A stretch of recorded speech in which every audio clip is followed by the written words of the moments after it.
మాటలు అనుకున్నారంటే అదొక లెక్క. వాళ్ళు అనుకుంటారు, వాళ్ళే కలుస్తారు. కానీ పేగుబంధం కన్నబంధం పెంచేసుకుంటుంది అంటే ఈవిడ ఎటువంటి వ్యాఖ్యలు చేస్తే, ఎటువంటి మాటలంటే ఆ తండ్రికి బాధపడి ఉంటాడు, ఆ తండ్రి గుండెకి గాయమై ఉంటుంది, ఆ తండ్రి మనసు ఎంత బాధపడి ఉంటుంది అనేది కూడా ఆలోచించుకోవాలి.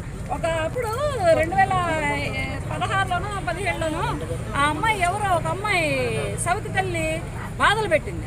కన్న తల్లి ఎవరినో పెట్టుకొని ఆ అమ్మాయికి ఒళ్ళంతా వాతలు పెట్టి 17 ఏళ్ళు 18 ఏళ్ళ అమ్మాయికి ఒళ్ళంతా వాతలు పెట్టి నాన్న నరకం పెడుతుంటే ఇరుగు పొరుగులు చూసి పోలీస్ కంప్లైంట్ ఇస్తే ఈ విషయం కేసీఆర్ గారు దాకా వెళ్ళి, బిడ్డ నేనున్నా, నేను నీ తండ్రి లాంటివాడిని, నేను చూసుకుంటా, నువ్వేం చేస్తావో చెయ్యి, ఏం చదువుకుంటావో చదువుకో, నీకు మంచిగా తండ్రి లెక్కుండి నేను పెళ్లి చేస్తానని ఇంటికి తీసుకుపోయి అన్నం పెట్టి ఆ అమ్మాయిని హాస్టల్లో పెట్టి మంచి స్థాయిలో పెట్టాడు. ఆ అమ్మాయి పెళ్లి కూడా చేశాడు. ఏంటి, ఎవరో అమ్మాయికి పెళ్లి చేశాడు. అటువంటి సహృదయుడు, అటువంటి జాలి గుండె గలవాడు కేసీఆర్ గారు ఆడవాళ్ళ విషయంలో. కానీ ఇటువంటి వ్యక్తిని ఈ అమ్మాయి ఎంత గాయం చేస్తే, ఈ అమ్మాయి ఎటువంటి బాధాకరమైనటువంటి మాటలంటే అతను పార్టీ నుంచి సస్పెండ్ చేస్తాడు. ఏదైనా కుటుంబంలో ఉంటే కుటుంబంలోనే తేల్చుకోవాలి, 4 గోడల మధ్య ఉండాలి, అది గడప